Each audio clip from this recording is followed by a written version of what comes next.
साथियों, आज हम पहुंचे हैं जौहरी नगर में, जौहरीपुर एरिया में जो विधानसभा पड़ती है गोकुलपुर में। तो आज हम बात करेंगे जो प्रत्याशी हैं इस एरिया के मिस्टर ईश्वर चंद जी, तो उससे बात करेंगे कि वो इस एरिया को कैसे देख रहे हैं और उनकी पार्टी का क्या एजेंडा है। तो आप देख रहे हैं भारत राष्ट्र टीवी। तो हाँ जी, ईश्वर चंद जी, आप ये जो इलेक्शन लड़ रहे हैं, आप किन मुद्दों पर इलेक्शन लड़ रहे हैं? हम इस देश के अंदर बराबरी स्थापित करना चाहते हैं, सामाजिक और आर्थिक बराबरी। ये सामाजिक आर्थिक बराबरी भारत की गंभीर समस्या है। इस समस्या को अगर दूर नहीं किया जाता तो भारत का लोकतंत्र खतरे में आ जाएगा। इसलिए हम इस देश के अंदर से जल्दी इस सामाजिक और आर्थिक गैर बराबरी को समाप्त होना चाहिए। सामाजिक आर्थिक गैर बराबरी के लिए हमने भारत राष्ट्र डेमोक्रेटिक पार्टी ने 4 आयाम डिजाइन किए हैं। आयाम नंबर 1, इस देश के अंदर हर बच्चे को, वो किसी भी जाति धर्म क्षेत्र का हो, 4 साल से 18 साल तक फ्री, अनिवार्य, एक समान और एक क्षेत्र के नीचे यानी कि हॉस्टल शिक्षा उसको मिलनी चाहिए, सरकार की तरफ से फ्री। दूसरा आयाम हमारा है, इस देश के अंदर जो अस्पतालों की सेवा है, स्वास्थ्य सेवा है, वो भी देश के हर नागरिक को, वो किसी भी जाति धर्म क्षेत्र का हो। एक मिनट में आपको रोकूंगा यहीं। तो ये जो स्वास्थ्य सेवा की आप बात कर रहे हैं, दिल्ली में तो पहले ही केजरीवाल ने घर घर आम क्लिनिक खोल दिए हैं, तो स्वास्थ्य सेवा तो पहले बहुत अच्छी है। आप क्या करोगे इसमें? ये जो दिल्ली के अंदर आम आदमी पार्टी ने जो ये मोहल्ला क्लिनिक खोला हुआ है और एक तरफ प्राइवेट अस्पताल है, ये उन जो सामाजिक आर्थिक गैर बराबरी के शिकार है, ये उनके लिए एक छलावा है।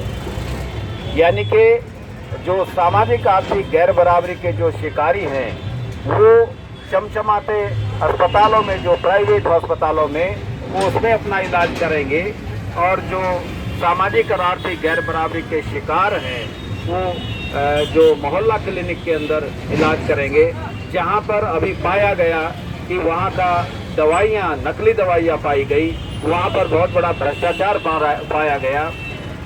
तो ये एक आम आदमी पार्टी का, ये देश के जो सामाजिक आर्थिक गैर बराबरी के जो शिकार है, ये उनके लिए एक छलावा है। अगर ये अच्छा होता तो इस देश का जो, इस दिल्ली का जो मुख्यमंत्री है, उसको भी अपना हर इलाज इस मोहल्ला क्लिनिक में, और उसके परिवार का भी, उसकी पत्नी, उसके बच्चों का इलाज भी मोहल्ला क्लिनिक में ही होना चाहिए, वो बड़े बड़े प्राइवेट अस्पतालों में नहीं होना चाहिए। ये जो प्राइवेट, हम ये कह रहे हैं, इस देश के अंदर जितने प्राइवेट नर्सिंग होम, अस्पताल, ये सब सरकार के होने चाहिए, और उन अस्पतालों के अंदर देश का हर नागरिक, मजदूर हो, इंजीनियर हो, सुपरवाइजर हो, उसको सरकार की तरफ से फ्री, एक समान रूप से स्वास्थ्य सेवा मिलनी चाहिए।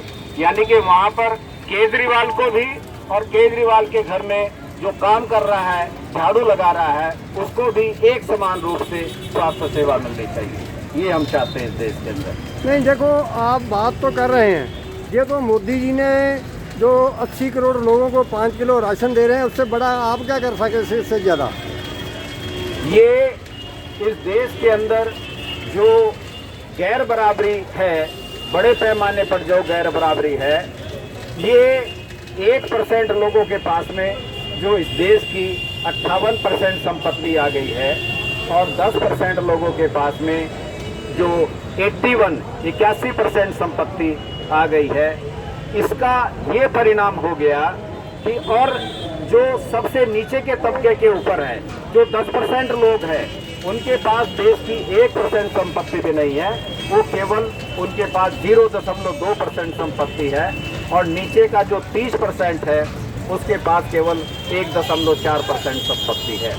इसका परिणाम ये हुआ कि इस देश के अंदर 82 करोड़ लोग ऐसे बना दिए गए जो अपनी कमाई से अपना पेट नहीं भर सकते। ये देश के ऊपर बहुत शर्म की बात है। लेकिन जो सामाजिक और आर्थिक गैर बराबरी के शिकारियों की जो पार्टी हैं, उनके संरक्षकों की जो पार्टी है, वो इसको गर्व से बताती है कि हम 82 करोड़ लोगों को अनाज दे रहे हैं, जो हमारे लिए एक शर्म की बात है। और ये अनाज देने के बाद भी इस देश के अंदर 30 करोड़ लोग शाम को भूखे सो जाते हैं। ये देश के ऊपर एक कलंक है, एक आज़ाद देश के ऊपर एक कलंक है।